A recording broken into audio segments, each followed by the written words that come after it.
ҳамасола якшанбеи охири моҳи май кормандони соҳаи кимиё иди каспии худро таҷлил намуда ин санаро бо дастовардҳои назарраси меҳнатӣ истиқбол мегиранд. ба ин муносибат дар ҷамъияти саҳмомии корхонаи кимиёвии шаҳри Исфара бо иштироки роҳбарият ва аҳли заҳмати корхона ҷамъомадӣ тантанавӣ баргузор гардид. иҷрокунандаи вазифаи директори генералии корхона Ҳусейнбой Ҳакимов бо баробари муборакбодии кормандону собиқадорони соҳа таъкид дошт, ки корхонаи кимиёвӣ барҳақ яке аз корхонаҳои муҳими саноатӣ маҳсуб ёфта, ҳайати муҳандисию техникии он баҳри татбиқи амалии ҳадафҳои стратегиву созандаи роҳбарияти мамлакат, аз ҷумла таъмини рушди иқтисодию иҷтимоӣ ва рушди бемайлони ҷомеа тавассути пешбурди соҳаи саноати кимиё ва беҳдошти сатҳи некуаҳволии халқ дар доираи имконоти худ пайваста корбарию мусоидат менамояд. корхона дорои таърихи пуршарафу тӯлонӣ буда, ҳанӯз соли 1958 арзи ҳастӣ кардаву маҳсулоти аввалини он соли 1964 бароварда шудааст. тавлиди чунин як корхонаи азим боис гардид, ки дар қисми ғарбии шаҳри Исфара шаҳраки ободу зебои Навобод бо фарогирии тамоми инфраструктури замонавӣ бунёд шавад. дар давоми беш аз 50 соли фаъолияти корхона аз коргарони оддӣ то муҳандисони варзидаи соҳа зина ба зина сабзида то вазифаҳои баланди сатҳи вазорату кумитаҳои ҳукумати ҷумҳурии Тоҷикистон расидаву дар пешрафти соҳа,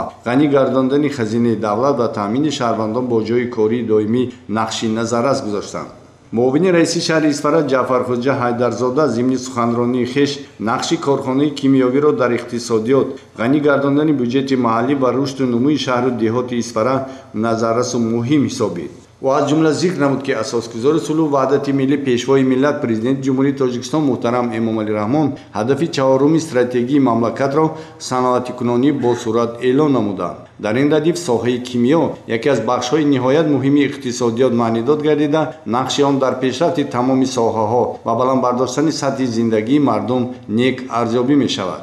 тӯли солҳои мавҷудият корхона тавонистааст рисолати хеш, истеҳсоли маҳсулоти саноатии махсусро дар назди халқу ватан сарбаландона адо намояд. ҳатто замони буҳрони иқтисодӣ, ки аксари корхонаҳои азим аз фаъолият боз монда буданд, ҷомеаи меҳнатии ҷамъияти саҳмомии корхонаи кимиёвӣ дар сарҷамъиву муттаҳидӣ софдилона ва пурсамар меҳнат кардааст. боиси қайд аст, ки иди каспии худро кормандони соҳа бо ворид намудани технологияҳои муосир ва таъсисдиҳии ҷойҳои нави корӣ таҷлил мекунанд, ки ин ҷонибдорӣ ва амалигардонии сиёсати ҳукумати ҷумҳурии Тоҷикистонро таҷассум мекунад. муовини раиси шаҳри Исфара ҳамзамон изҳори боварӣ намуд, ки кимиёгарон минбаъд низ шӯҳрати соҳаро баланд бардошта, баҳри ободии ватан ва рӯзгори хурраму шоистаи сокинони мамлакати соҳибистиқлоламон хизмати софдилона менамоянд.